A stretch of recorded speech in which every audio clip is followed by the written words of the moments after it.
clear message I got from the algorithm report this year is that images are gaining steam, and in particular, video is really taking off. That's good news to me because we share a lot of video content. Although, having said that, some of our clients do very well with text only. So shout out to Mike Williams is one of our clients. His main format is text, and he gets a lot of visibility on those. So it's not that those don't work, but what do you see as being the ideal mix? If I want to have variety and I want to leverage all of the different content types, where should I put my chips?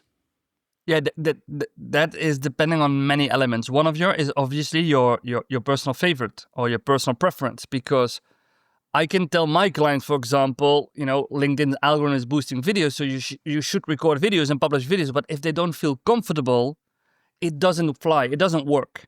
And it's good to go outside your comfort zone. So it's good to try.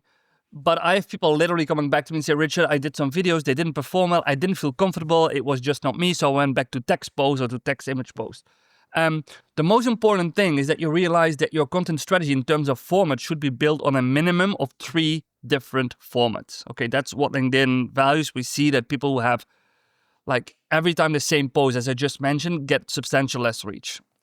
If I do a quick overview, text-only post, there's a very select group of people that are very successful with that format because it's a very difficult format. Because you don't have, first of all, you don't stand out on the feed.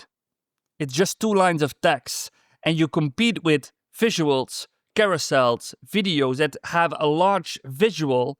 So first of all, people really need to find you in the feed. Second, since it's only text-based, you need to understand how to not only get the attention, but also maintain the attention of your readers. And so it means that you need to be an awesome copywriter. So I don't know if the guy you just mentioned, example, has some amazing writing skills, but if you don't have amazing writing skills, I would never suggest to include text-only post in your content strategy.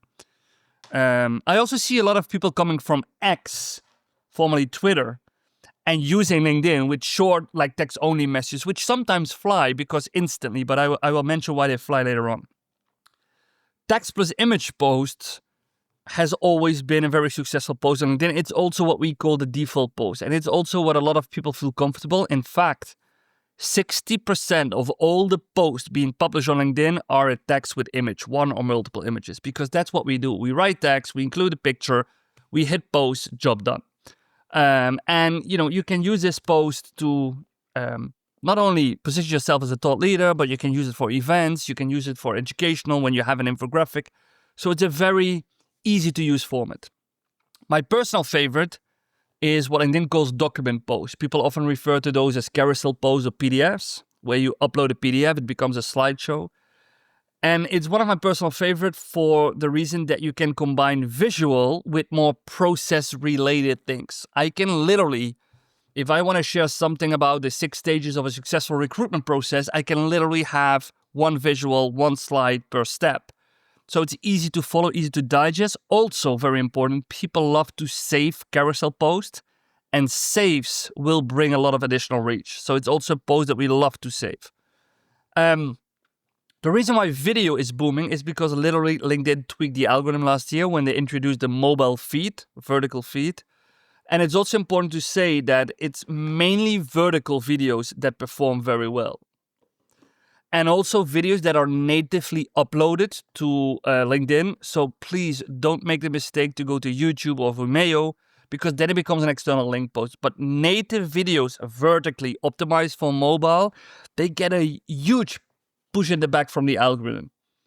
And then one that is really underestimated, and I love to do it every now and then, are polls. Very few people use them, but if your goal is to have interaction with your audience, if your goal is lead generation, then a poll could be very, very interesting to use.